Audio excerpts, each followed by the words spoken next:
Hello, and welcome to the We Recommend podcast, a movie podcast where every week we recommend a movie for you to watch and then come back here and listen to us discuss. I'm Jesse. And I'm Jason. That woman deserves her revenge, and we deserve to die. But then again, so does she. So I guess we'll just see, won't we? Because this week we recommend Kill Bill Volume 2.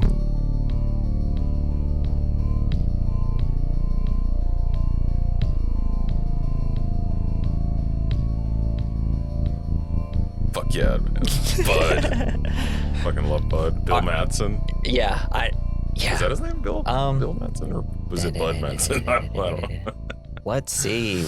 What is his actual name? His name is Madsen. I know, but now that you said Michael Madsen, because of what you said, I was like, crap, now I have no idea what his name is because I was so confused. Anyways, so Volume 2, here we go. Do you like it more or less than Volume 1? See, I think this one's actually kind of a better movie than the first one, but I don't think it's nearly as rewatchable. Yeah. The other one has like more of the iconic stuff, but this one, like the whole time, I'm just like, it's time to fucking kill Bill. No, I just felt like it was, I feel like they ran out of movie. Really? And they had to they're like, we need to make this dialogue last another 30 minutes. No, this is what Quentin wants to do. He wants to just let's have two people sit in a room and let me have my witty back and forth type of dialogue with them. Yeah, I mean, it's enjoyable. Because honestly, all the conversations for me, I'm just as hell yeah, let's go. Let's go. Just as much as I am during all the fights in the first one. But I think just in terms of, it's funny, you're they ran out of story. I think story-wise, this one was better than the first one for me. But I mean, there's really nothing in here that's better than the Crazy 88s, right? Yeah, that was sweet. Even the Vivica A. Fox fight. No, I will say the Daryl Hannah and Uma Thurman fight, Driver Elle and Black Mamba. That was pretty cool.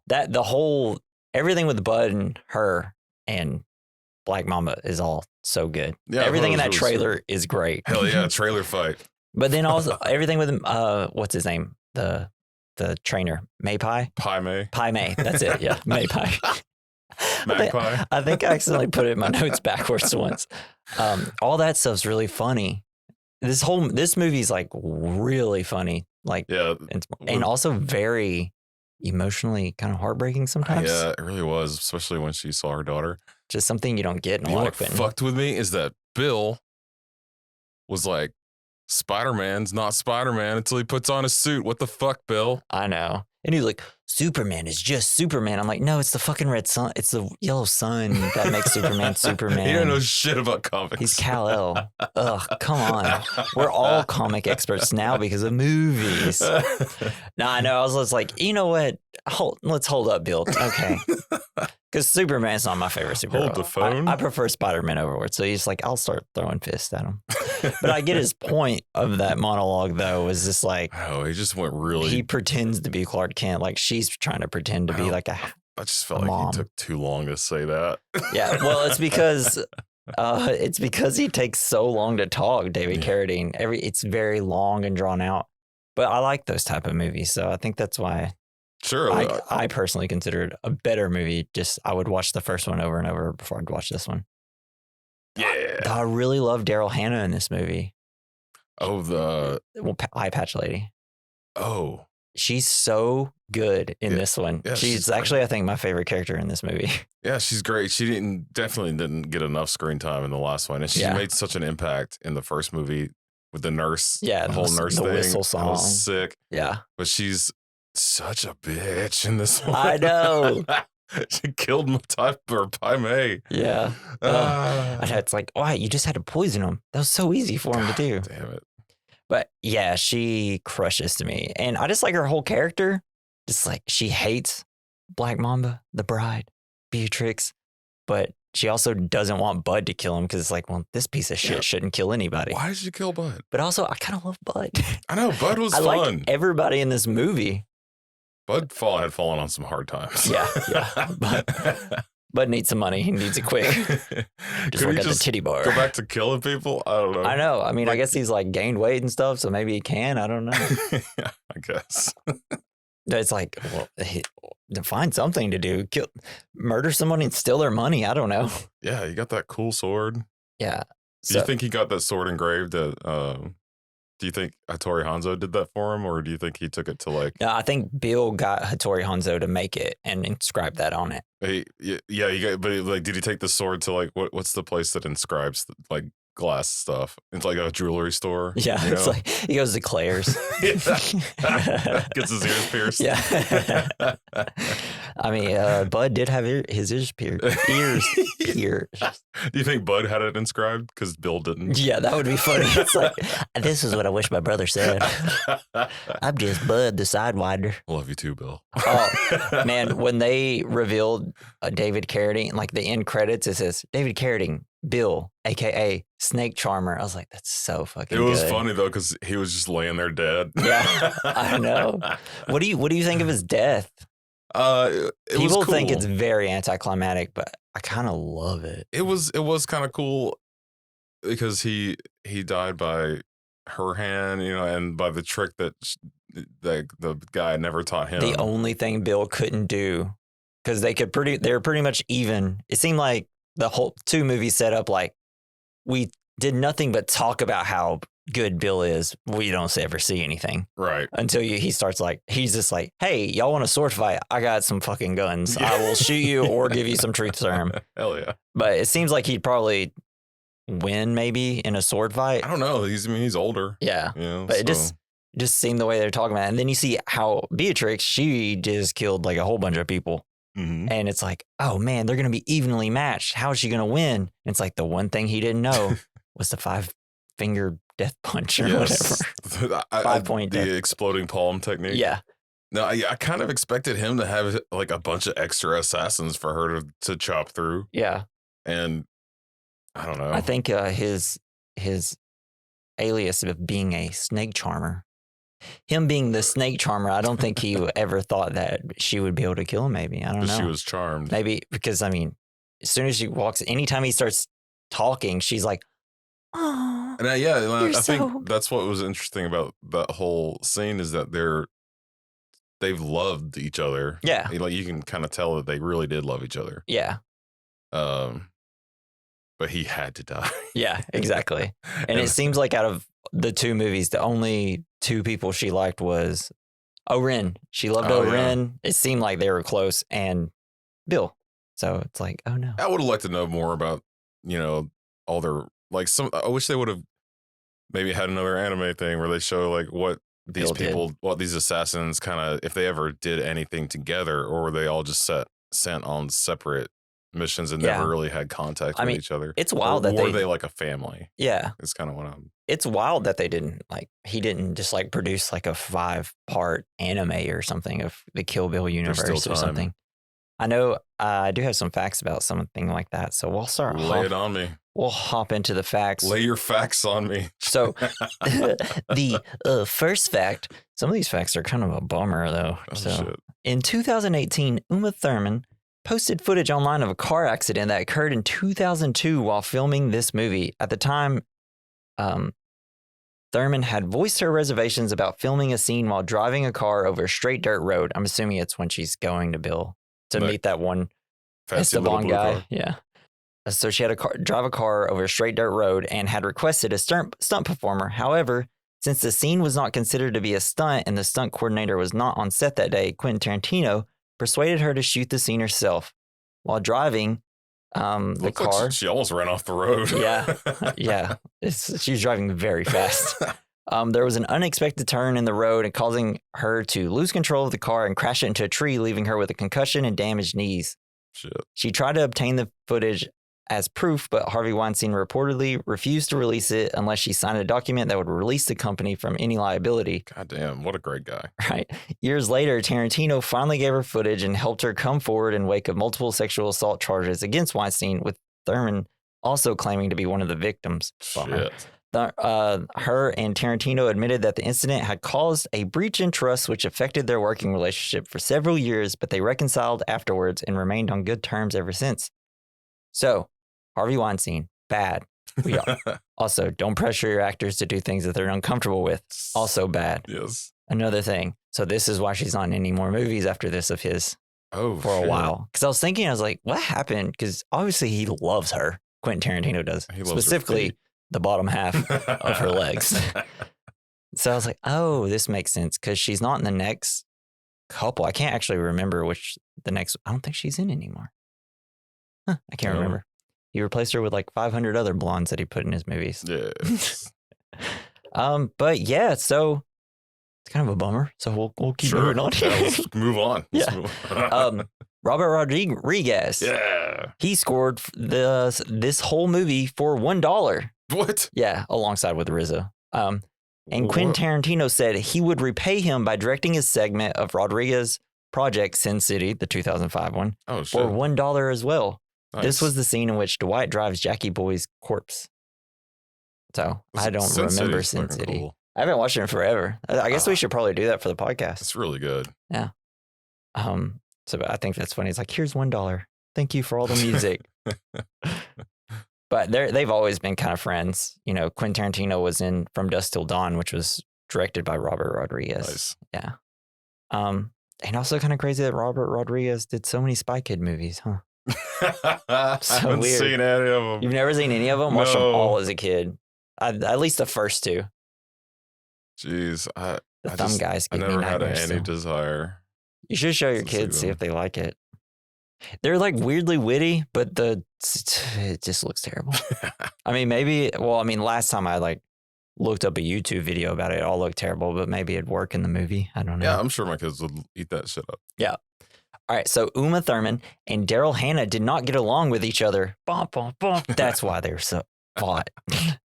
And reportedly instructed hotel and cinema staff to ensure that they were kept separate from each other during the press tour for Volume 1. They were again at odds at the film's screening at the Cannes Film Festival and ordered separate areas to be created at the after-show party so they wouldn't clash. When the two women won Best Fight at the 2005 MTV Movie Awards, only Daryl attended. Uma's absence was conspicuous.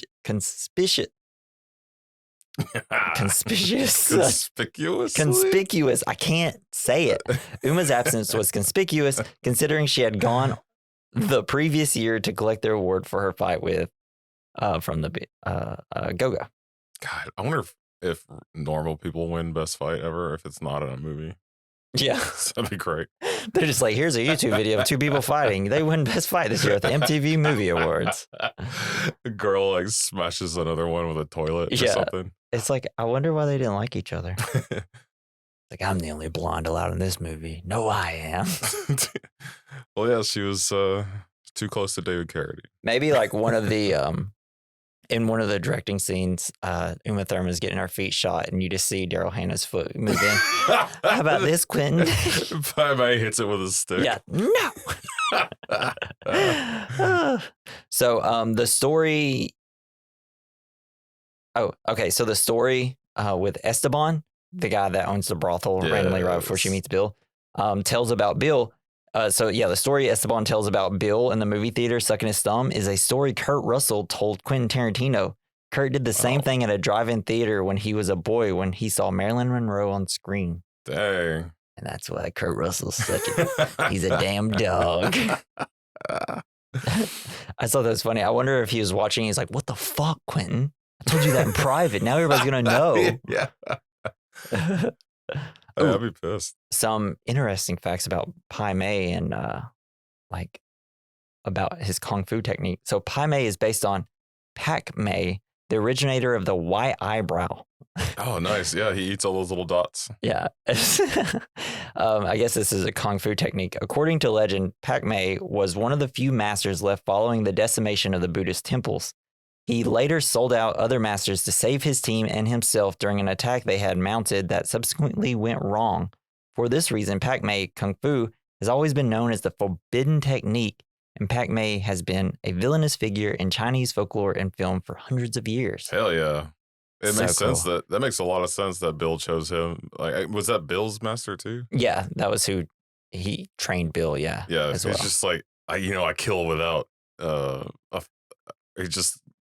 kill on a whim, basically, and that made a lot of sense. Yeah, and he's like, if you say one wrong thing, he's just going to take your eye out or something, or just snap your arm off. Hell yeah. Which is crazy. It's a terrible trainer. Please, if you're training people, be nicer. Oh, it worked. Not everybody's trying to be a trained assassin, okay? Yeah, we are. So the club owners, you know how he hated Bud's hat? Well, that was put in the movie because writer and director Quentin Tarantino didn't like it when Michael Madsen appeared on set wearing it. He tried to talk Michael out of it, but that didn't help. So Quentin got back with a little change in the script the next day, and Michael Madsen had to follow it. It's like, why does he hate his hat? I like the hat. So passive aggressive. He looks so much better with the hat. Yeah, he looks so cool with a hat. Yeah.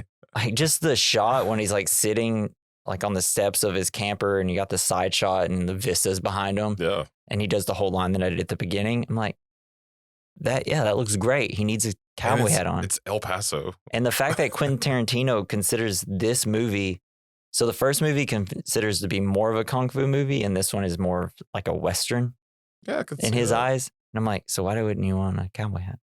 Yeah, it doesn't make any sense. Unless it was like one of those giant like 10-gallon hats that just look funny. But I mean, yeah, exactly. But he lives in the desert. He needs a cowboy hat. And correction, it was not El Paso where he lived. It was somewhere in California. Yeah, something like that, yeah. So last fact I got, in an interview, Quentin Tarantino stated that there will be a Kill Bill Volume 3, but it wouldn't happen for a decade. He has also discussed the possibility of a spinoff centering around Vernetta Green's daughter, Nikki, who seeks revenge upon the bride. He's also hinted at a possible all-anime backstory of the Divas. Fuck yeah.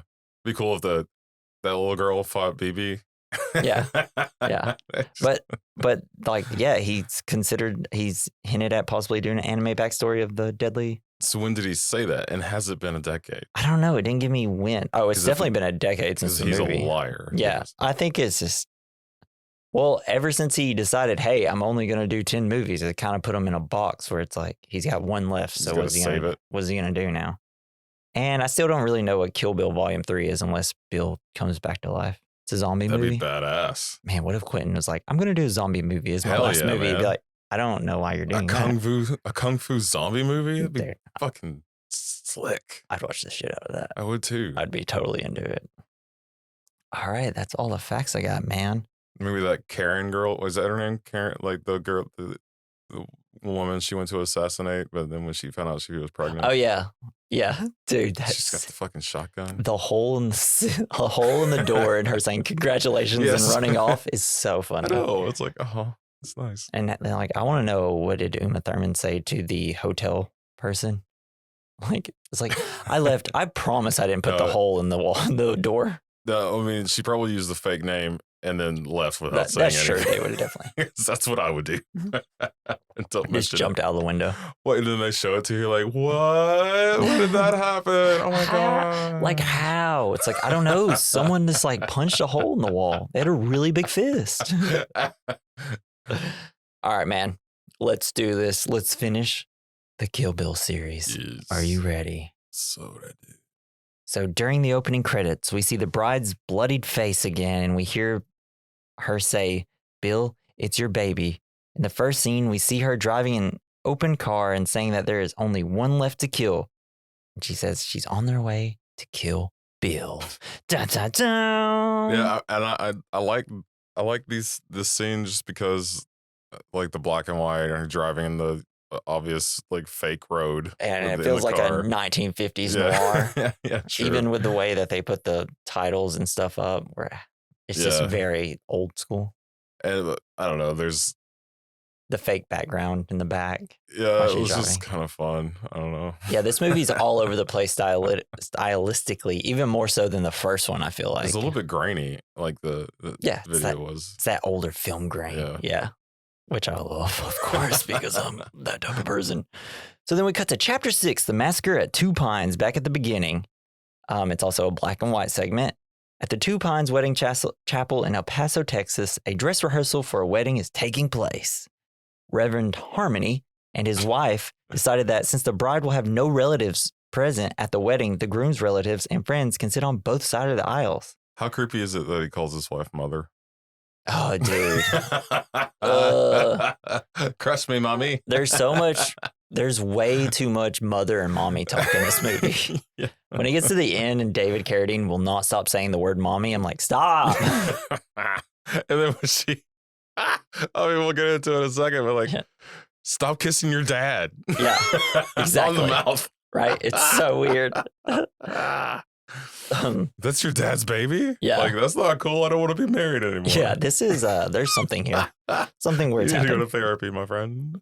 So, and then they're talking about setting up the wedding stuff and how to do it and running through it. Beatrix, she's getting really pissed off and she's like, okay, this bitch is starting to upset me. So y'all just talk to her and I'm going to go outside. Yeah, I like her friends. They're fun. Yeah, they're fun friends. I was like, dang, we should get a little bit more story on this group of people here. Maybe that's her assassination squad. Yeah. But no, they die.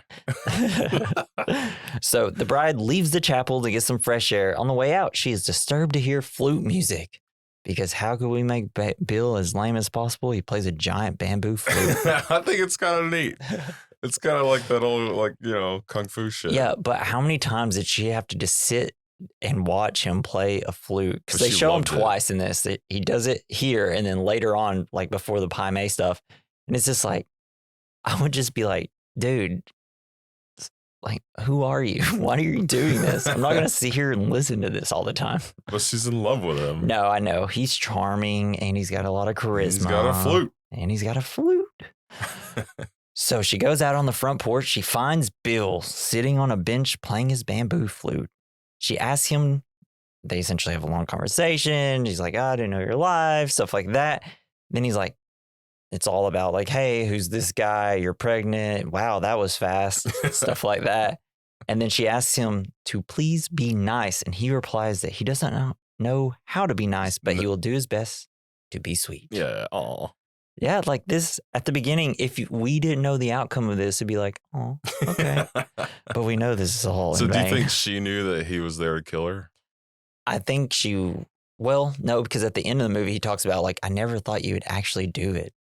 You know? Yeah. I mean, I guess she thought the possibility that he could like beat all these people up. Yeah, for sure. And she was definitely terrified that he had found her. Yeah, but I guess she didn't think that he would kill her. If he was playing a sword flute, that would be different. Yeah. Oh, sword flute. Yeah, that's immediately when you know. So they go in, they enter the hall, and she introduces Bill to her fiance as her father, but rejects the fiance's idea that as her father, he should give her away at the ceremony. She's like, oh, fuck no. This is going to be way too weird. So what did you think about the husband, since now we get to... Yeah, he seemed nice, you know? Terrible style, but he was a really nice guy. Yeah, he seemed like a nice guy. When Bill talks about his hair, I'm like, I agree, Bill. I feel like the black and white photography did not help his bleach blonde hair style, you know? It was very bright. Also, it made me think that maybe... For a second, when I saw him, I was like, is that Fred Durst from... What? I never thought that. As soon as I saw it, I was like, wait, is that Fred Durst? I did think that maybe he was an artist. Maybe he was like the bassist artist. for Limp Bizkit. Limp Bizkit. So as the bride and the groom are called to the front by Reverend Harmony, no attempt is made to introduce father to the rest of the... She's like, hang on, I'm going to make out with my dad. Yeah.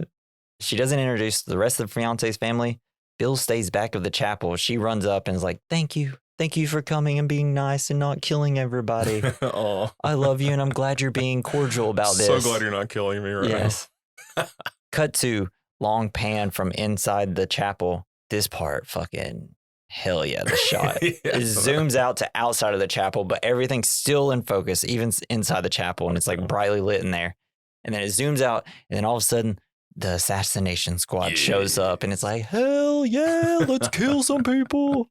And they enter and all the shooting starts and everybody's killed except for like the two that were previous in their bride, the bride and Bill.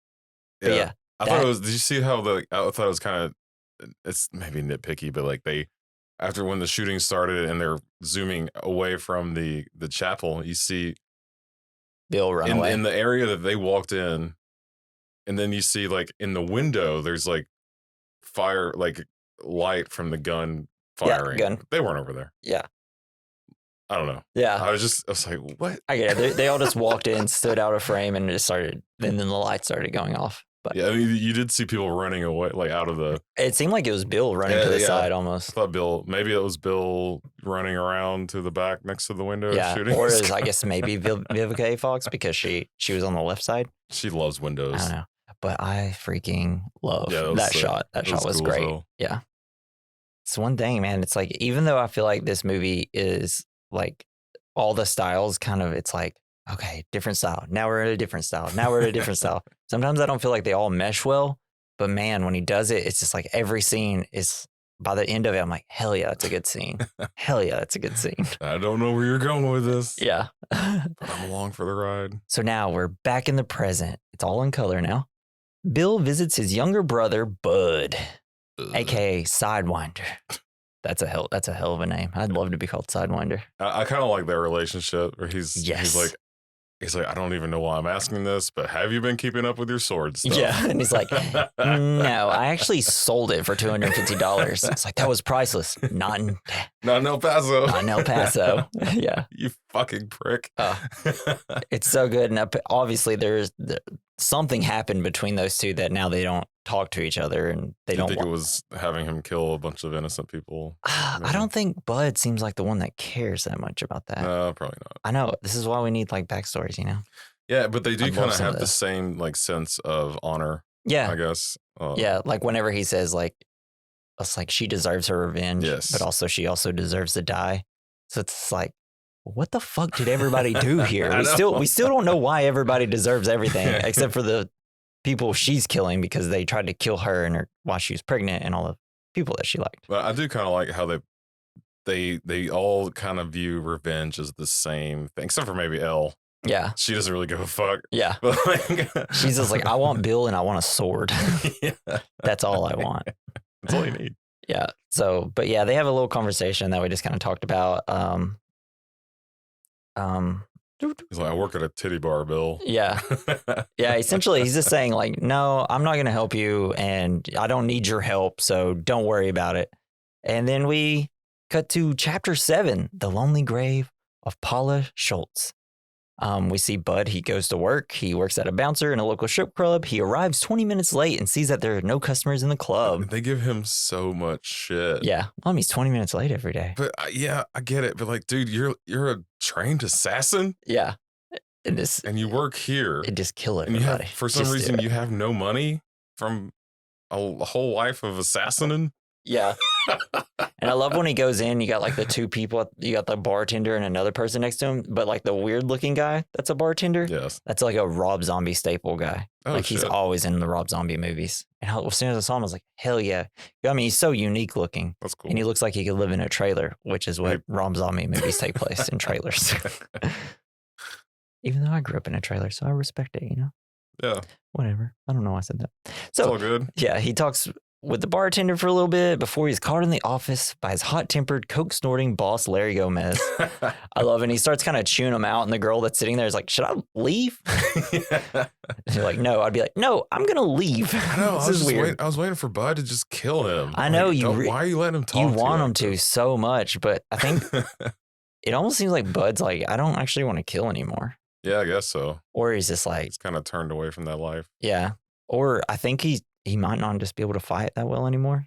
But I mean, I feel like he could kick this guy's ass.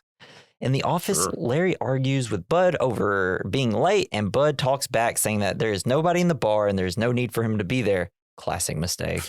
It's like, Bud, and Larry's like, what are you arguing here? Do you even understand what you're saying right now? You're saying you are not needed. Yeah. Starts marking his name out on the calendar, and Bud's like, yeah, I worked that day. Not anymore. Yeah, he's just sitting there eating shit. Nope. Like, I felt so bad for Bud. Yeah, I know. And I feel like Bill should be like taking better care of his brother. Yeah. He sees his living conditions. Well, I think Bud is mad at Bill, so yeah. I think Bud's not accepting any help at this time. Bill's not a nice man. Apparently. Yeah. But we only see him be nice, except for the shooting a pregnant woman in a chapel the day before a wedding. Other than that, Bill seems like a kind of decent guy. And so essentially he says, hey, you're not coming back to work until you hear from me. And I think the reason he's put in this movie and kind of showing him like living this rundown life is like, here's two options. You can be like Ren, use your powers to move up in life, or you can be just kind of a slob and lazy and not really do anything and just kind of live paycheck to paycheck selling stuff. Hell yeah, bud. So I guess it's like the two, different ways you could go about being an assassin. Or you could just be a fucking psychopath like Elle. Yeah, exactly. So in the bar, Bud agrees to clean up after a broken toilet that a stripper named Rocket says is overflowing. I'd be like, I'm sorry, I think I was just fired, so I'm not going to clean this up. Yeah, like what, man? That's immediately what my wife said. She's like, why would he even clean it? So Bud returns to his trailer, but standing in front of it, he suddenly freezes. He's looking out at like the mountains and stuff. He's like, where is she? I know she's here somewhere. He's surrounded by high ground. He immediately feels it. Yeah. He's like, oh shit. Which is great because I like after seeing like, oh man, Bud sucks. He's not even gonna beat up Larry Gomez.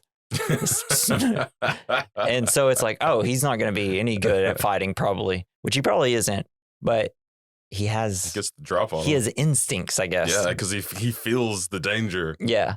And so he goes inside, and then we see the bride was actually hiding under the trailer. Yeah. Hell yeah. She's dressed up as a ninja, essentially. with a scarf. Yeah, where it's like a ski mask almost. But it's really cool. I like the whole like sneaking around the trailer. She there's a noise, some wolves or coyotes, and he's looking out of the window. And he like opens it up, and she's just like right under him. Like, hell yeah, that's awesome. I thought whenever she was trying to unsheath her sword, it's like the singing sword from. It's like it's so loud. Like shh, shh, shh, shh. There's nothing more metal than the sound of metal. So she's going around. She's about to break into it. She undoes her sword, and she kicks in the door. And then immediately gets shot with rock salt straight to the chest. It's like that's what Bud's good at. He knows when someone's going to attack, I guess. Maybe he and Bill like have that sort of danger sense, spidey sense. Yeah, I wonder if he's got really good instincts and reflexes. Maybe I don't know, or he's just like knows his weakness, so he knows how to. But he knows manipulate that she's a situation. Yeah, and it's like there's only one way in. And then she looks under the door. She sees him facing the door, rocking in his chair. I feel like, I don't know, like she did walk into it. Here's the issue. Use a gun. Yeah. Yes. God, why won't she just go buy a fucking gun? And a grenade, anything. Well, she does at the end when she goes to Bill's house. And I do love that at this point, like she no longer uses her sword. Like she does not use her sword for the rest of the movie. Oh shit! So the whole beginning, the first movie was getting this sword, and she uses it to kill the 88s, and then after this, she fights Elle with it. Yeah, but Elle has her sword, so it's like, wow, we did all that in Volume 1 to never use it again. Yeah, it was badass though. As soon as she opens the door, blam, and just like goes flying. And he talks about how he just blew her tits off. Yeah, but I mean, could you imagine like getting rock salt shot into you? Imagine it, because it's like it's gonna cause wounds, and then immediately salt those wounds. It's gonna sting. So good. And while she lies wounded on the ground, Bud is very pleased with himself and injects her with a sedative. It's so wild how it's. I just don't talk a lot in real life, so I feel like I don't know how to talk on a podcast. People are like, I'm so tired of hearing you talk about that. Well, it's like Elle says, you barely get to use those words in a sentence. Yeah, that's true. So he phones Elle and offers to sell her the bride's Hanzo sword for $1 million. Elle agrees to bring the money in the morning. Her condition is that the bride must die and suffer to her last breath. You think he should have been put like? First of all, I would have been like more than $1 million, probably. Yeah, it's like this is a sword you will never get again. Yeah, no snakes, Elle. Hey, yeah, I'd love a suitcase full of money with 0 snakes. One suitcase full of money, one full of snakes, but don't mix them together. Yeah, please don't mix those together. So then we cut to Bud and an accomplice of his dig a large hole in the ground at a local cemetery to bury the wounded bride, and it's at Polish Hole. Is it kind of funny to you that this person was so vertically challenged? Yeah, it was like he had him digging the hole. It was just like, why is this guy here? And it's like, oh, this is the type of people Bud hang out with right now. He's a little gremlin. God. It's like, gosh, she's giving you the silent treatment. They think we don't like that. Oh man, he's gross. There is actually nothing worse than the silent treatment. Yes, it's just like, you won't talk to me, and there's something wrong, and it's like I don't know how to make this better because we can't communicate. So When the grave has been dug, the bride is given a choice because they're trying to pick her up and put her in there. And then she's like fighting back and stuff. And then he like puts a can of mace right to her eye. And it's like, so if you don't resist, I can give you this, a flashlight. But if you do resist, I will burn your fucking eyes out.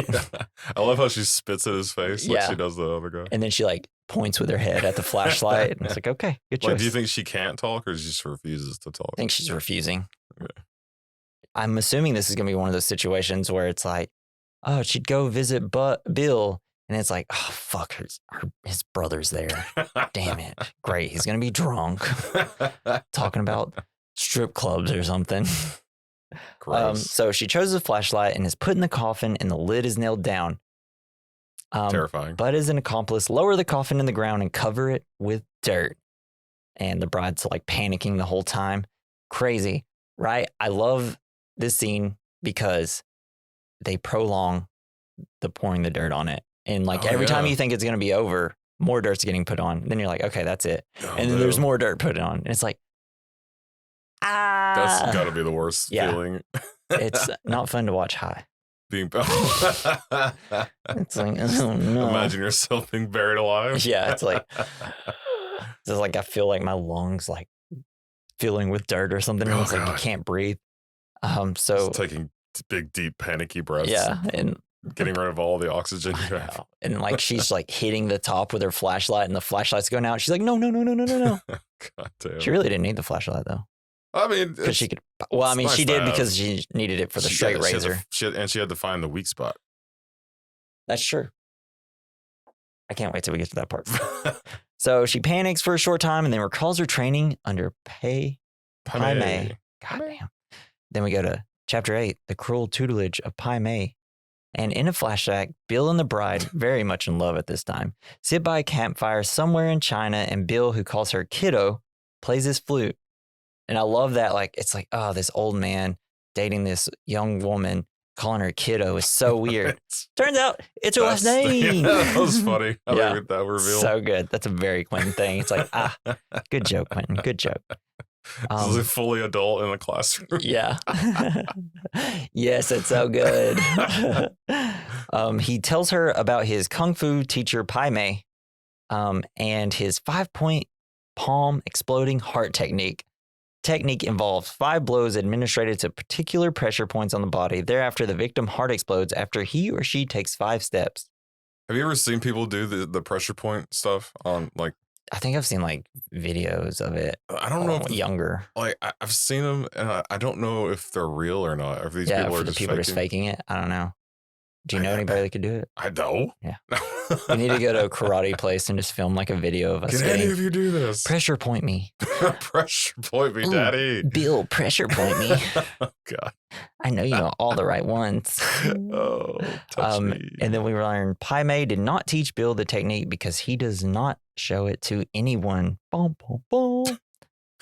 And he told the story about how he learned the palm technique too, right? It's like this whole long story that I'm not 100% sure. I didn't write it down because I was like, we kind of get the gist of what it is. How old is Pai Mei? He seems a billion years old, maybe? Yeah. I'm assuming like every inch of his hair, his beard hair that grows is at least 100 years. And well, this is also a universe where people come up with special like truth serums and stuff. So who knows? There may be anything. Long life serum. Oh, and real quick, since I said that, this is in the Quentin Tarantino lore. There's always things about his movies being connected in somehow. And so in Pulp Fiction, they're talking about like this TV show that's about these deadly female assassins and stuff. Oh, shit. And so people think that this Kill Bill is what that is. Nice. Which is funny because Quentin Tarantino and Uma Thurman came up with the idea together to do this show. So it's like, wait, is it true? Because that's who in the movie is John Travolta and Uma Thurman's character talking about it. So it's like kind of cool. And for some reason in that movie, if there was someone Quentin Tarantino would be most like, it would have been John Travolta in Pulp Fiction. Yeah. So then we cut to at the foot of the steps leading to Pai Mei's place in another part of rural China. Bill, who has just come down, all bloodied and beaten, informs the bride that Pai Mei will take her as his pupil because he is lonely. Bill's bruised face shows that he was hurt, but he refuses to say what happened. Bill warns her not to show any disrespect or disobedience to Pai Mei because Pai Mei will kill her. He says he hates Caucasians, despises Americans, and has nothing but contempt for women.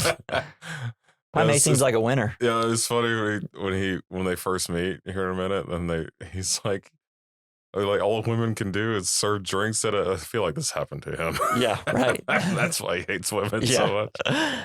Oh man. Yeah, so it's funny in this movie, it seems like the only guys in this movie that it seems like Bill's the best out of all the guys in the movie. Oh man. He's the least except for old Tommy hateful. Plimpton. Who? Her husband. They got murdered. He seems like a He seems like a nice fellow.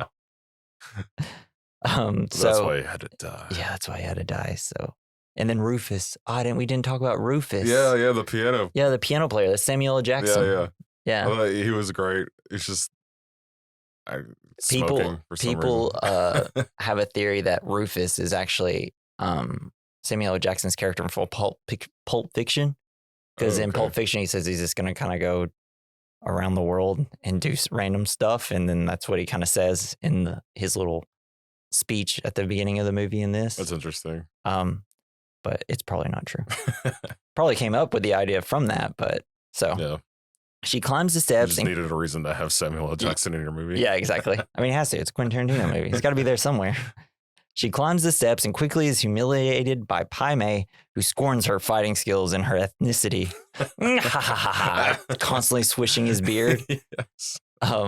And like he's just constantly trying to make her mad by saying like the most disrespectful stuff. He challenges her to land one blow on him while they engage in hand-to-hand combat, and the bride fails. Because he's like, how's your sword play? She goes and gets in and starts doing stuff. And he's like, ha, ha, ha, ha, swish. That's terrible. You suck, lady. Yeah, it is great how he kicks her ass without using his hands. Yeah, anything. He just like, whoop, whoop, and the jumps on the sword. The sound effects. It's badass. Hell yeah. And if you'd like those sound effects, give us $100 and I'll send them to you right now. I'm just like the RZA, but I do it all with my mouth. What she said, I don't know. What are we doing here? So Pai Mei threatens to chop her hand off with a single blow and declares that her hand belongs to him and she must strengthen it. Yeah, because your arm is mine. Yes, you must make it strong.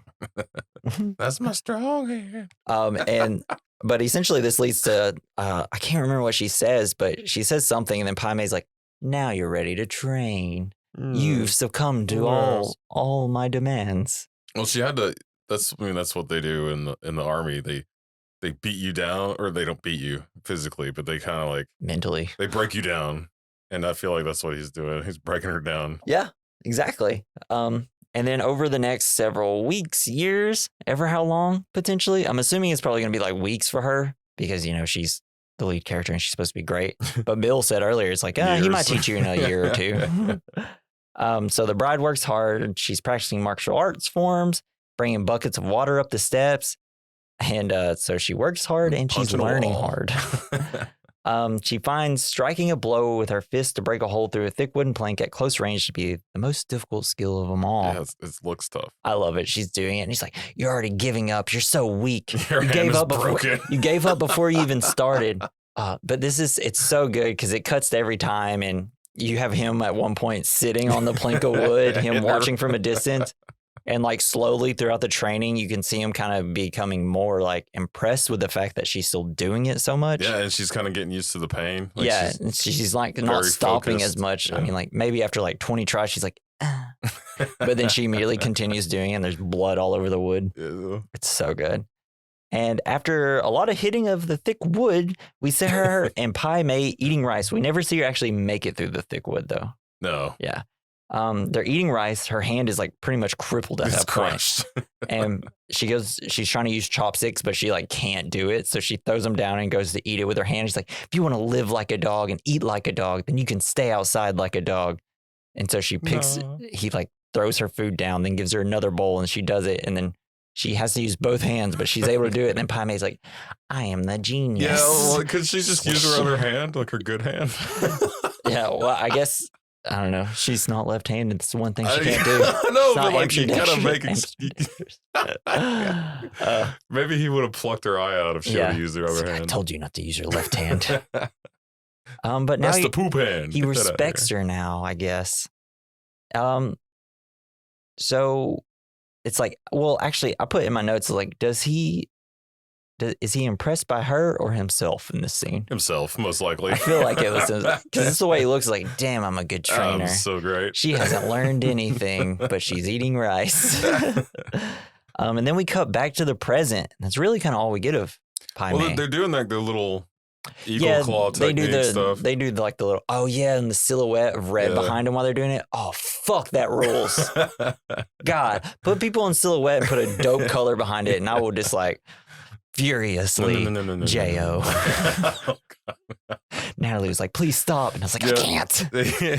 Pai Mei is just teaching her his 5-point exploding clitoris technique. Oh God. It's like, it was so great. He destroyed my ovaries. I took 5 steps and they exploded inside me. Oh, no. Or it's like, he performs a thing. It's like, if you take 5 steps, you will be pregnant. It's like, no. My seed will take hold. Whew. Hell yeah. That was hilarious, Jason. We're going to win a potty for that. So now we're back to the present. She's still inside the coffin. The bride manages to remove her boots and the belt tying her feet together. She takes out a straight razor hidden in her boot and uses it to cut her hands free. Shaves her face first. So smart. This is, yeah, she's like, I got to do my armpits for I see Bill. Yeah, great. Love it. It's like, thank God you wore cowboy boots. Yeah, I got a boot knife. I was so lucky. Although and the fact that like boots are kind of bigger, so it probably wasn't wrapped on her as that. So taking the boots off probably gave like an inch. Oh yeah, from the it helped her tightness. slip out of the belt. It's like, hell yeah, she's prepared. Yeah, she's like, fuck yeah, man, she's getting ready to punch through a wood. So she starts knocking on the. But like, what if she just used the knife to like kind of scrape at it? That's what I was thinking. I was like, you could just probably cut something, maybe. I'll just get it started. Yeah. So yeah, after she unties herself, she starts like beating on the coffin, trying to find like, I guess, a spot where there's not as much dirt, I'd assume. She's like a weak trying spot. to find like a hollow spot. So I guess like if she hits it, she'll be able to like kind of lift up and swim out or whatever. Yeah, that was crazy. But yeah, so she starts doing the thing where she puts the tip of her fingers at the wood and then she closes them and so punches. How many times have you tried this since you've seen the movie? I have definitely tried it. I know the first time I watched it, I was like, I could do this, right? This is probably easy. I think I did it like outside, me and one of my friends. We were kind of doing it on like a 2x4. Can't do it. I do not sustain the ability to do it. I punched straight through a saltine cracker. Hell yeah, dude. God, you're strong. You must work out. I did have to get it wet first. But eventually, like, her hand's completely bleeding. It's all over the wood, and she cracks it. Oh, yeah, it's gross. Like, when you see the skin of her knuckle like hanging off. Yucky. But she's able to crack through it, and then this dirt starts falling on her. And when I watched it the first time, I was like, okay, now you're going to be covered in dirt. But I guess Pai Mei taught her the ability to swim through earth. Yeah. And it looks like she's swimming through a lot of dirt. And the hole's not that deep. Yeah. Like you could just kind of I guess it's up. like 6 feet, right? Yeah. Yeah, she should pretty much just stand up. You could just stand up, but it looks like she's just swimming up through a water. Like 20 foot of dirt. So I get that. I'm assuming someone could probably, it doesn't seem like very thick wood. It seemed like all those old timey, what you see in a Western or something. Yeah. And it seemed like the cheapest and thinnest of plywoods that they used. But I'm wondering, so when the dirt falls on her, is this possible? Can you swim through dirt like this? I mean, I guess if the dirt is being displaced so fast, it'd be much easier to move through if it's moving and you're moving. I just feel like it immediately crushes you because then you also have wood all over you. So you have to you'd have to hurry up so fast to like move the wood out of the way and stuff. And stand up from a laying position. Yeah. This is when I turned to Natalie and I was like, I think this might be the most unrealistic part of this movie. What do you think about the guy who's walking a person come out of the cemetery? Yes. Yeah, because she gets out, her arm emerges from it and she's like, bah. and she's able to get out. It's crazy. Love the whole thing. And so after she crawls out, she's covered in dirt and walks into a diner and sits down and is like, "Can I have a glass of water?" So funny. Yeah, it's might be the first time he's seen this happen to someone, but I don't know. It's like, what do you explain? I just rolled in some dirt. No, just was buried alive. It's like, I just got lost in the desert. And then we cut to chapter 9, Elle and I. The bride walks a great distance across the desert and through the mountains. She reaches Bud's trailer in time to see Elle arrive. Elle enters the trailer and gives Bud a red suitcase full of money. We see him making margaritas in a blender and serves them in like giant mason jars, like jelly jars or whatever. And while she's examining the sword, he's just like, he's like, "I got $1 million. I'm going to blow this place up." And a snake. Yeah. I keep forgetting about the snake. He doesn't know about that yet. And then he's kind of asking her a thing. It's like, "Oh, so now that we're retired," it's like, "What do you feel more, relief or regret?" She's like, "Both." It's like, "No." I said, "Which one do you feel more?" She's like, "Regret." It's like, so she didn't get to kill her. Well, that I think it's just like, I'm not sure if they're trying to say that they regret being an assassin or if they regret retiring. Yeah, I think it's something like that. You know, and she really wanted to kill her, and I think because he took away. Maybe that's why she killed him. She took away her revenge. Oh, yeah. Well, they do kind of say that. The revenge is kind of like what they all seek. They kind of hold it at a very high regard. Well, I think because they're assassins, and once you retire, it's like, I need to feed. I have the need to feed with blood. I guess it's just like, oh, so I just don't kill anybody anymore? Well, now what do I do? What do we do now? I got to work at a titty bar. Yeah, exactly.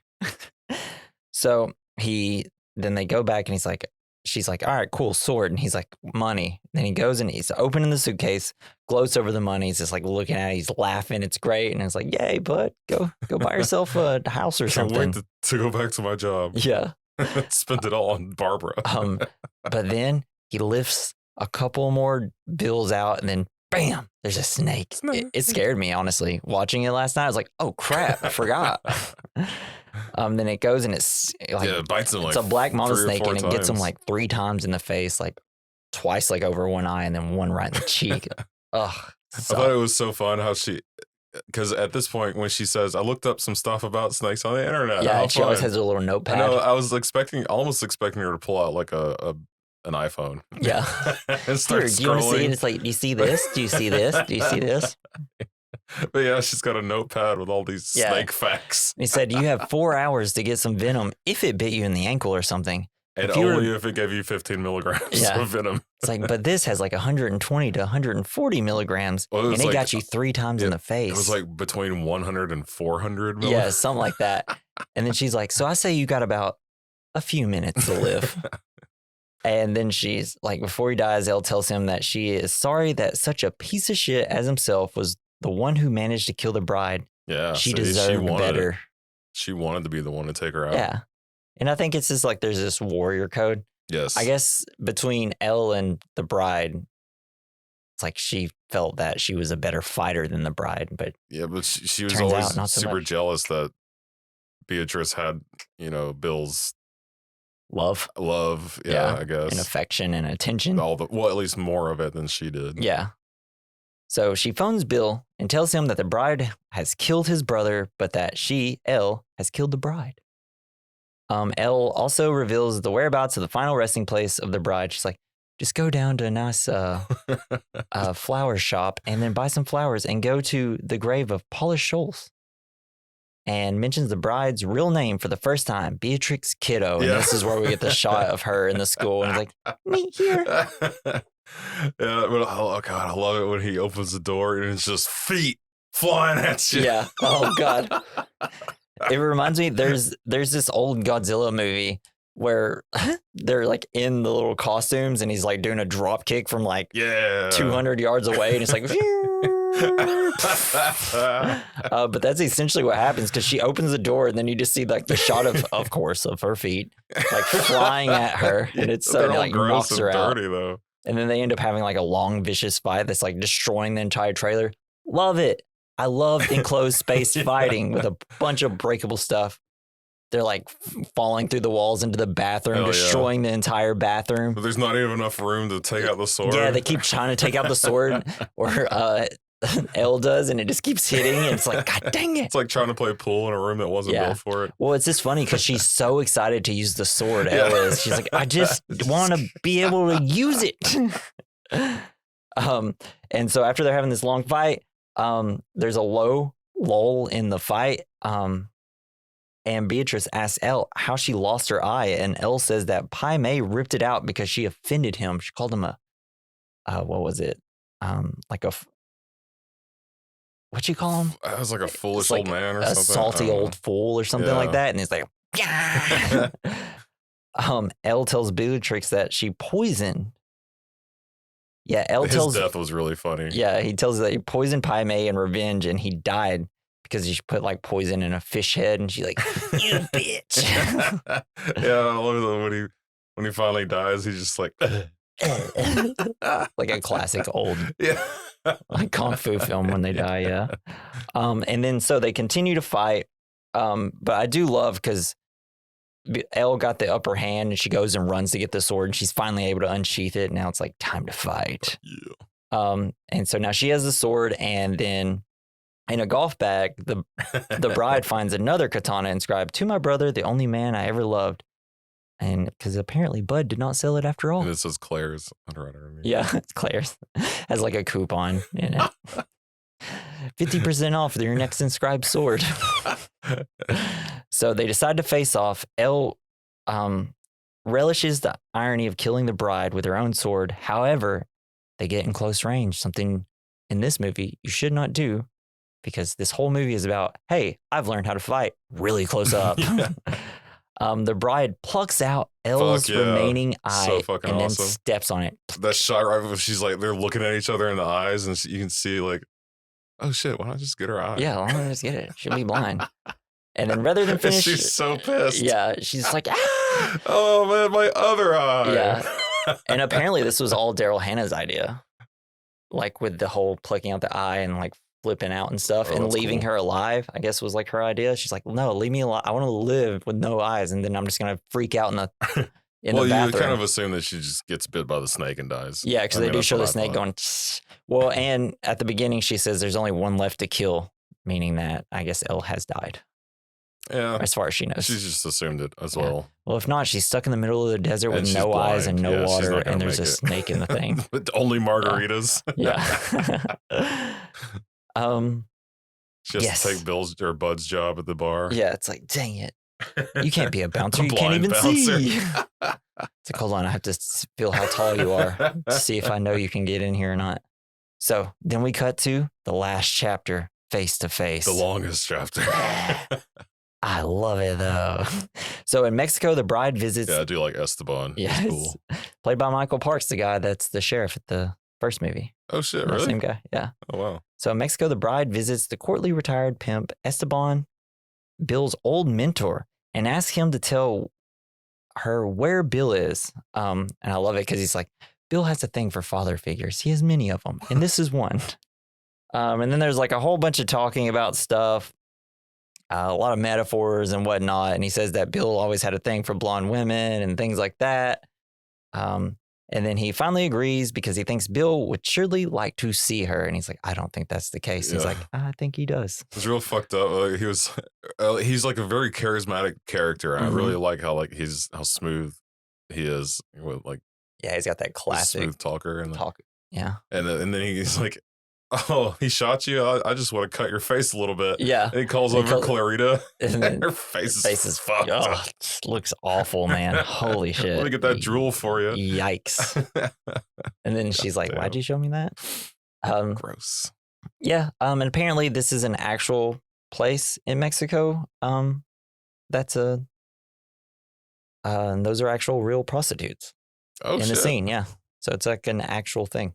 Wow. So just a little bit of facts there. Interesting. Yeah. So she shows up to Bill's house. I guess it's kind of like a gated community because there's like a valet and stuff and all that. And he goes in. She's walking through the house very carefully, a gun in hand. And she goes to shoot Bill, but is shocked to tears when Bill and their small daughter, BB, alive, both play shoot at her with toy guns. She shoots her own daughter in the face. And then like, I love this whole beginning because Uma Thurman's just crushing it. Just she's alive. She's in such shock and she's so sad. And like by the time like happy at the same time. And then like she shoots him. It's like Bill's like, hey, mommy, you got shot. You're supposed to die. And then I love her little like,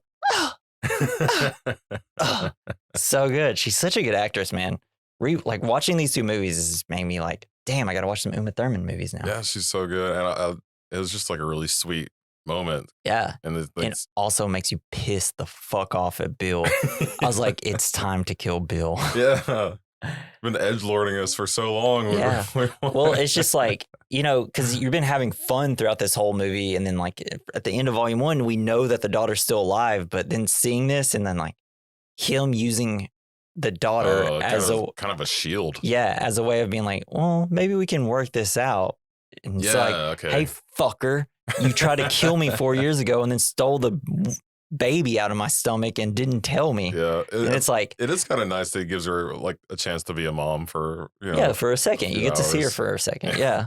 It's like, oh, we get to see because, you know, at this point, you're like, all right, they're probably going to end up killing each other at this point. But now it's like, well, she has to survive. She has to. Yeah. And this little 4-year-old girl can sleep through anything. Yeah. Yeah. Because there's like gunshots and she doesn't wake up. It's a cool ass gun. Super cute kid though. Yeah. Oh yeah. There's one part, which I guess we'll get to it. So they go and they make BB a sandwich. I love it. They like prolong this whole conversation just so that, you know, the beats are hitting like whenever he's like cutting the sandwich and stuff. This conversation has to last as long as he's cutting the sandwich. It's just something that I just feel like we should think about when we watch movies. It's like, wow, they had to time this all out perfectly with making a sandwich because, you know, you'll notice like them messing up cutting it. They're having to every edit, you know? I don't know. I just think it's cool. It is cool. Whatever. And then they start discussing the fact that BB killed her goldfish, Emilio. She like just took him out, stepped on him. And I love it. There's one part where she says, and then she stepped on him. And then BB's looking at Uma Thurman and she's like, yep. Yeah, I did that. Fish. I did that. I'm cute. Whatever. I'm going to be an assassin. Yeah, I put in my notes. Wow, she's going to grow up to be a serial killer. Nah. And then he says, like, isn't that something? The visual, because he says, like, she knew he died whenever she realized that he wasn't flapping on the ground anymore. And he's like, isn't that such a great visual image of life and death? A fish flapping on the carpet, then a fish not flapping on the carpet. I don't know. I know that all these conversations are long, but I'm always like, fuck yeah. Yeah, it is interesting that he's kind of like telling Beatrix how, like what life has been with her daughter. Yeah. And this has got to be infuriating. Yeah, it's just like bubbling over. It almost feels like he's trying to talk her out of killing him, like, but at the same time, I feel like it's just making it worse, you know? Yeah, I think he's making it worse on purpose. And so she gets to spend a good time with her daughter watching a movie because she goes to lay her down. She's like, I want to watch this movie with her. Of course, she picks the longest movie. Yeah, possible. Apparently, they had it was supposed to be the Aristocats that they were going to watch, but Disney wouldn't let them do it. And they're going to watch Samurai Jack, but it was a completely different movie that's actually playing. But it makes sense that they would watch like an old timey kung fu movie. Yeah, in this movie. It's kind of like what she's raised on. Yeah. So eventually, BB falls asleep. And then the bride goes to speak with Bill. He suggests that they fight on the beach at sunset like real warriors. Hell yeah. That's cool. Or was it sunrise? It was one of them. Yeah. Well, I think either one would be neat, like the bathed in moonlight or at the sunrise. Yeah, the golden hour. So she goes for Bill's sword and he fires a warning shot and pins Beatrix down in her seat. Then shoots her with a truth serum dart. She blows up that piece of fruit in front of her. Yeah. It's like, I'm just fucking with you. I ain't gonna kill you like this. Joke. Gotcha. And then like I kid. Is just having a conversation, then randomly shoots her in the knee. It's like, it's like, don't pull it out or put one in your cheek. And then he gives this whole Superman speech. I feel like the point is that he says like Superman saw humans as bumbling idiots. Superman is great because he is just that Superman. Right. And he's saying that she's always going to be a killer. Yeah. But he's wrong, just like how he's wrong with about Spider-Man. Yeah. He's wrong about Beatrix. Yeah. Because he says she's a killer and her pretending to be normal won't work because she'll always be a killer. Here's the thing. So we do have this whole Superman speech, and I feel like it doesn't hit as much is because now superheroes are, everybody knows superheroes. Everybody gets it. Back then, it'd probably been like, there's going to be like a nerd in theater be like, fuck yeah, man. Let's fucking go. We're talking about Superman. There's also one nerd that was sitting there with his arm crossed going, Yeah. But the only problem with the speech is that he spends like 7 minutes saying it, and then his next monologue is essentially him just saying what he was just saying in the Superman speech. Yes. So it's just like he just keeps layering it on that it's like, you're a killer, and it's like, okay, we get it. Point. Yeah, it was funny though. Beatrix is finally like, oh, okay, now there's the point. Yeah, now I get it. You can say that. Yeah, you could have just got to the point. But it seems like that's what people like about Bill is that he's able to just go on long monologues and like, wow, you're so interesting and knowledgeable, But a younger bee would have fallen for that. Yeah. So he asks if she, because then now we got the truth serum. He asks if she enjoyed killing the other people on her revenge list. The truth serum forces her to admit that she did. And she's just crushing this whole scene because she's like, she's fighting it. She's fighting it. And then she's like trying not to say it. And she's just crying and like, I did. Yeah, it was great. And then he gets to the question. He gets to the point now. And Bill asks her why she left him.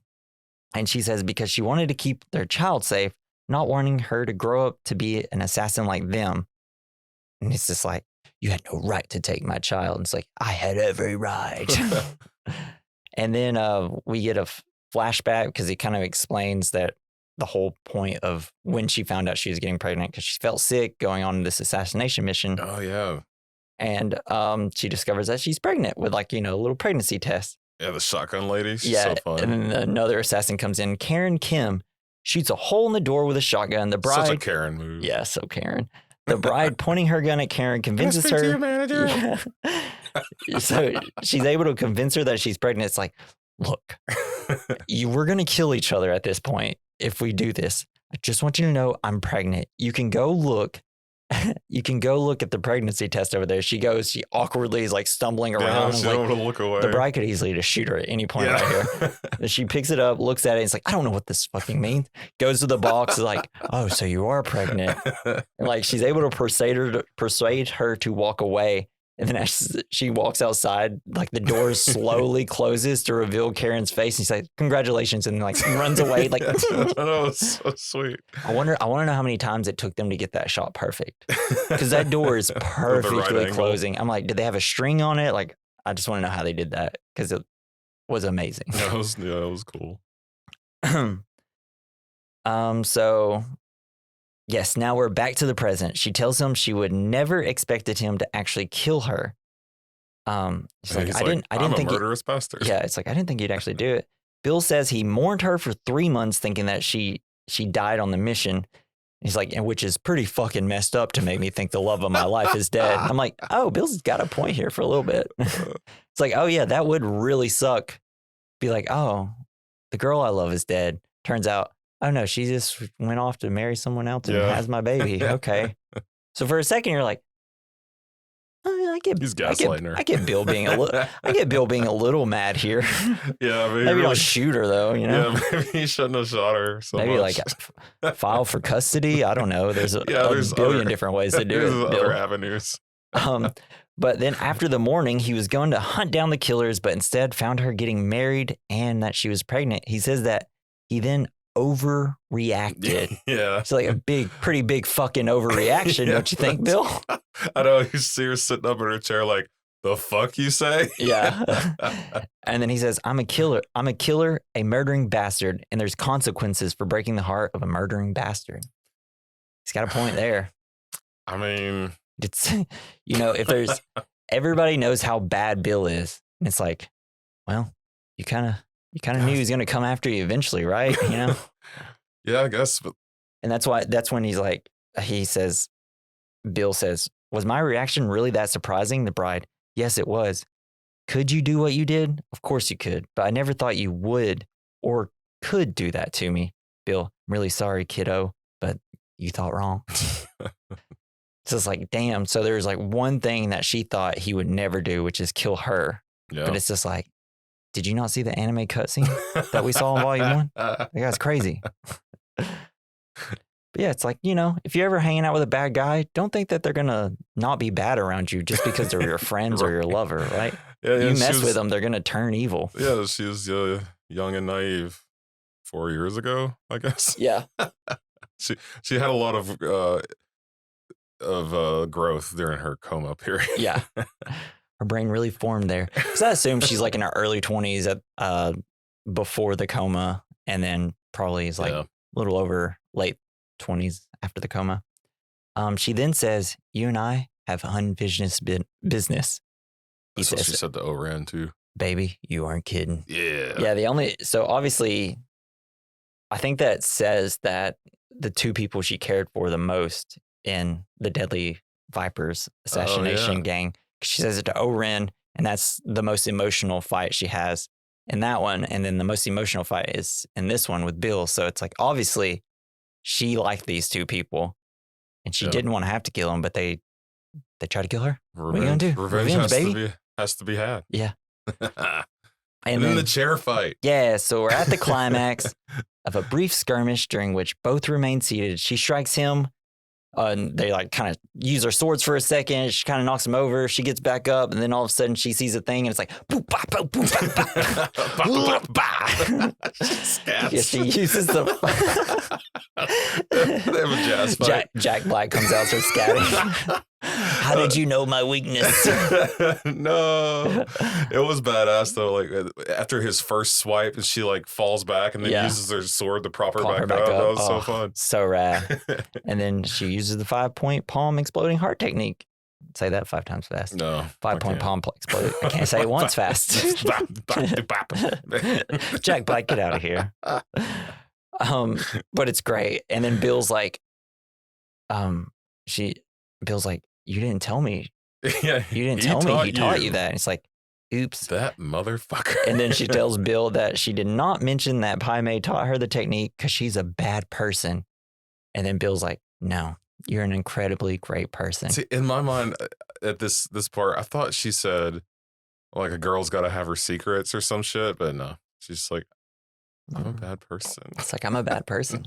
No. Nah, I think it's like maybe in the back of her mind, she's just like, I may need this against him one day. You never know.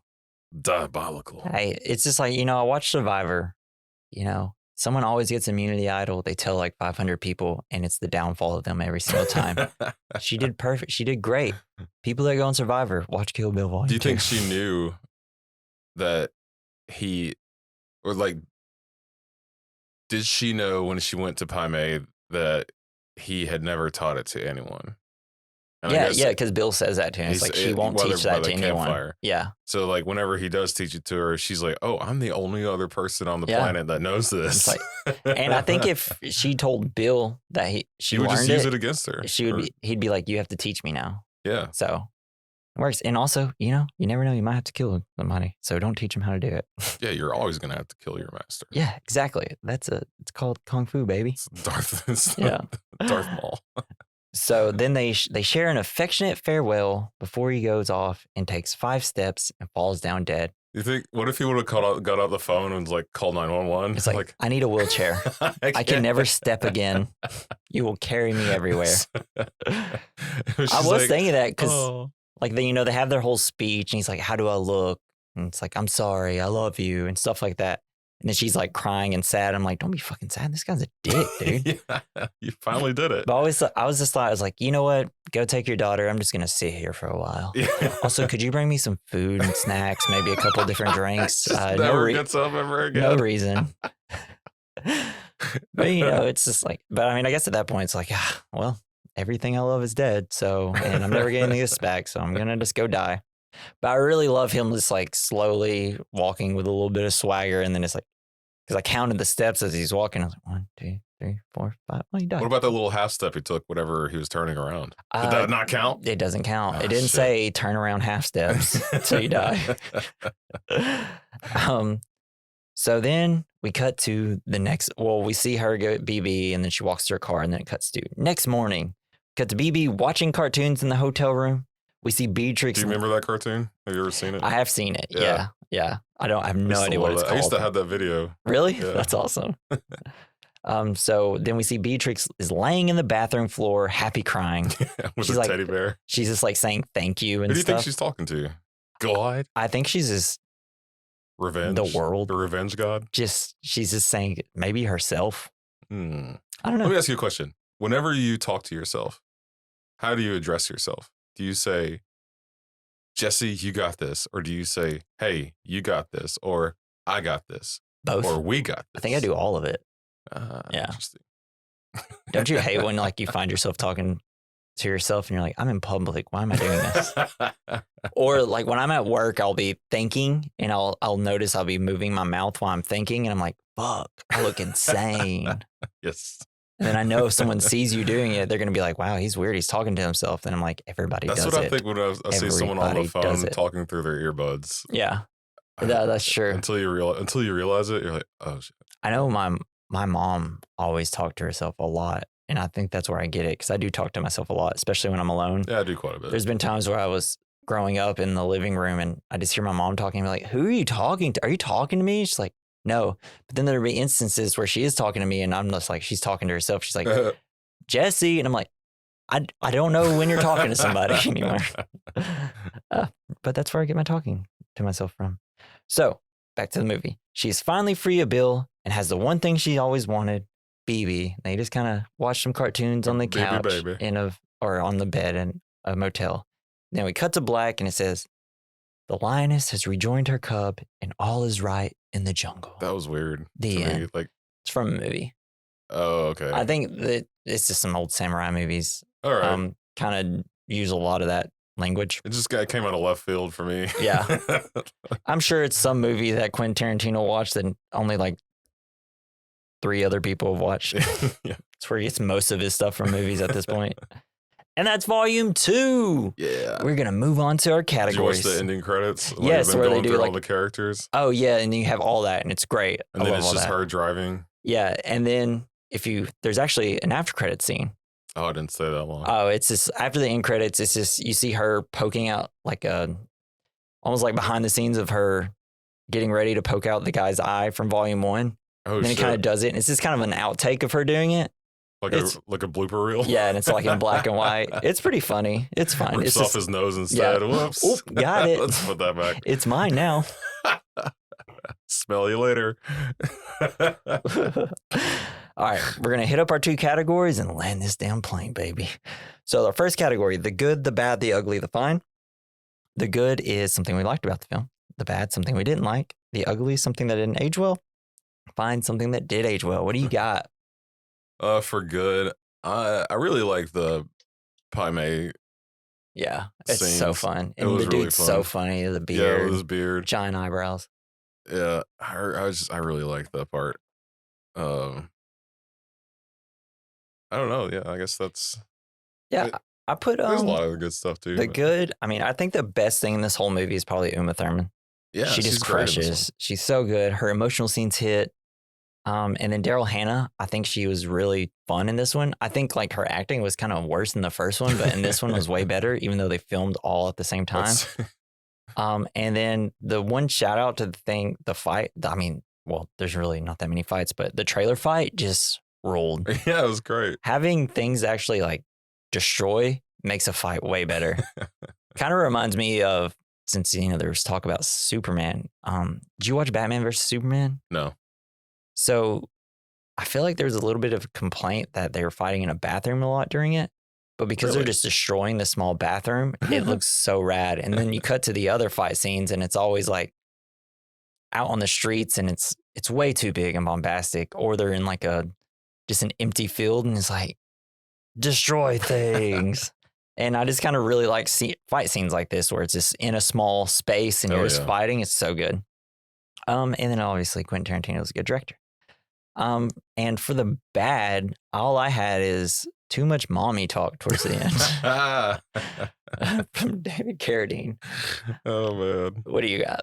I don't know if there's.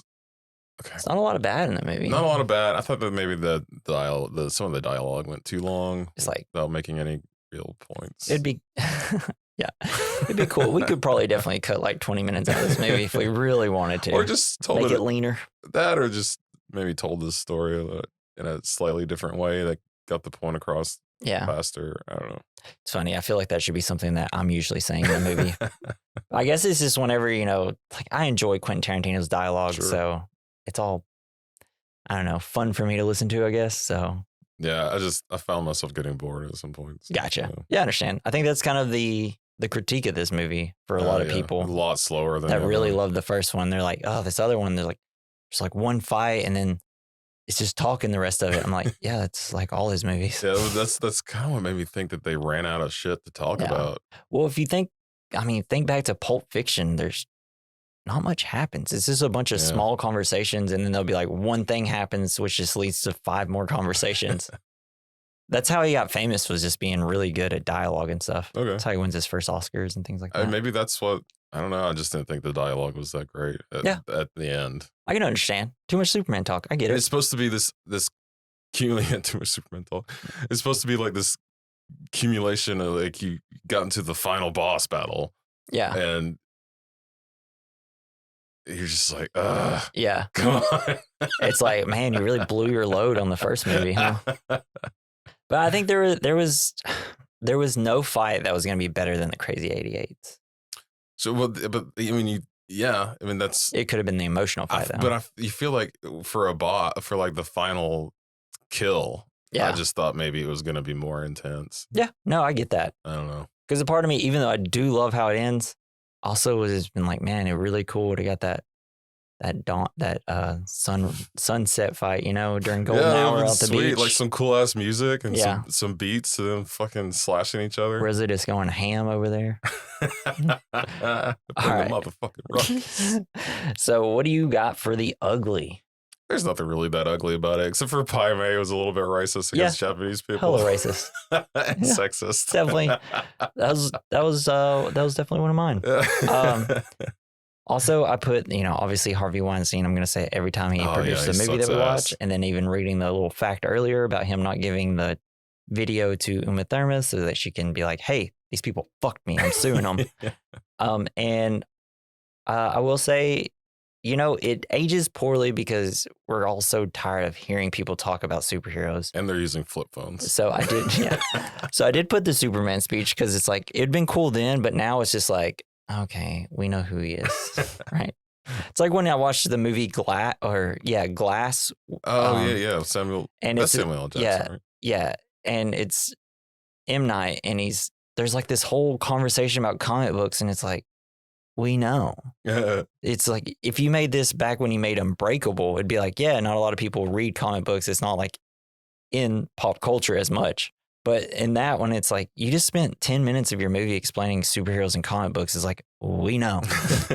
So when it gets to this, it's like, yeah, we know who Superman is. Even then. Yeah. So, yeah. Yeah, I watched Glass, but I don't remember anything about it. Yeah, it's bad, but I also kind of like it. So I don't know. It's an M. Night movie. It's horrible, and I love it. You're just waiting for the twist at the end to be cool. It wasn't. It wasn't. I don't remember anything about it. It wasn't too great of an ending of that movie. But also I kind of think about it and I'm like, I want to rewatch it. So I don't know. M. Night's just got control over my brain sometimes.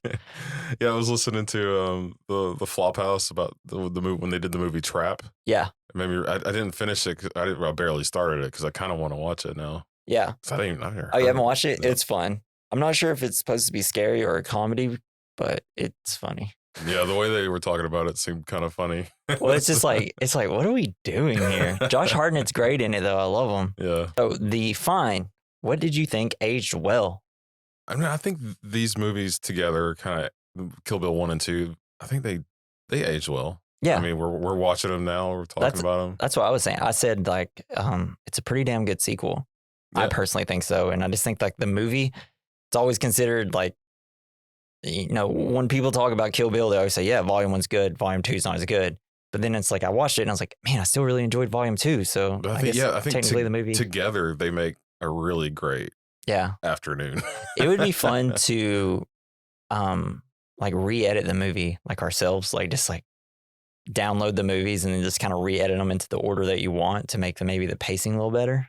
That would be fun. Because I mean, the timeline's all over the place in the movie anyways. We're constantly cutting back to different things. I'd like wonder if it'd be like better if we cut it differently. But I mean, I'm not saying it's bad, but I don't know. So we're going to hit our next category, double feature. It's where we recommend a movie that goes along with Kill Bill Volume 2. So I picked a movie. I remember randomly getting this one movie from Hastings back in the day. It was used. Oh, good old Hastings. And I was like, oh man, this movie has Michael Fassbender, Ewan McGregor, and Channing Tatum, Michael Douglas, Antonio Banderas. Dang. And it's like sounds like the sexiest movie ever made. What is this? Yeah. And it also has Gina Carano, Carano, whatever her name is. Was a UFC fighter. She got canceled for, I guess, being a Republican. I don't remember what her thing is. But it's directed by Steven Soderbergh, who did Ocean's 11 and stuff like this. Oh, yeah. And it's essentially a Black Ops super soldier seeks payback after she is betrayed and set up during a mission. So the fights in this, like it's not like edited to death. It's very like wide shots and you see all the action and stuff happening. That's cool. And it's just, I love the action. It's slow. It's a Steven Soderbergh movie, so that's just the way his movies are. But I don't know. I love the fight scenes in it. It's so good. So if you haven't seen Haywire, check it out.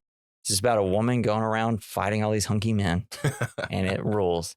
Well, I guess if you wanted to watch another sequel that was pretty good, Rush Hour 2, I thought was pretty good. Yeah, Rush Hour movies. Yeah, the first two Rush Hours rule. Third one is not as good, third one. But I love those movies. Those movies are so funny. Or Bad Boys 2, that was all right.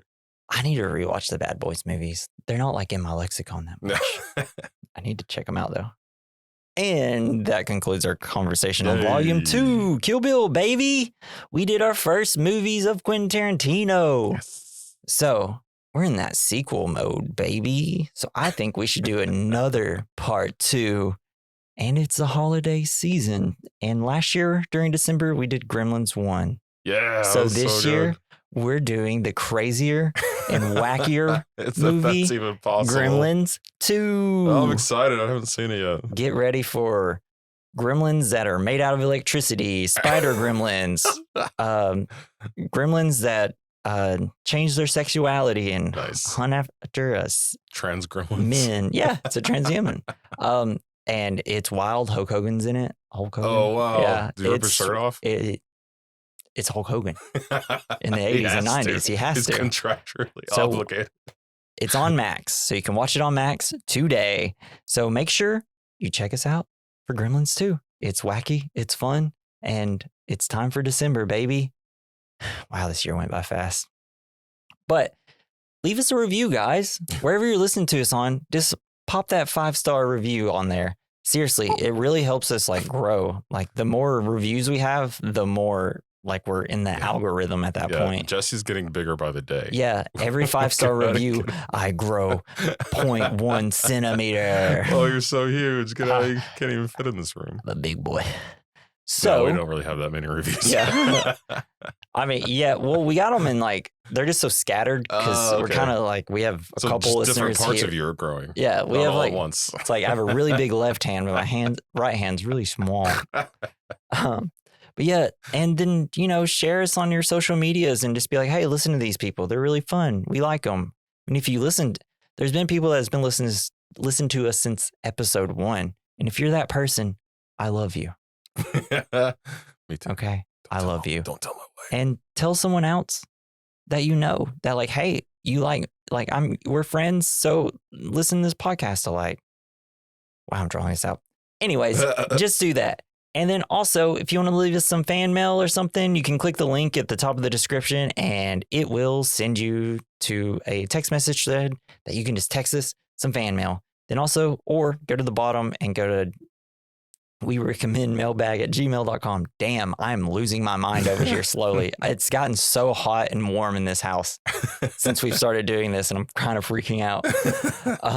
So yeah, and make sure you check out Joey Prosser, who did our intro and outro music. You can follow him on X at Mr. Joey Prosser.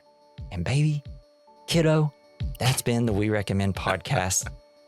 I've been Jesse. I've been Jason. Bye.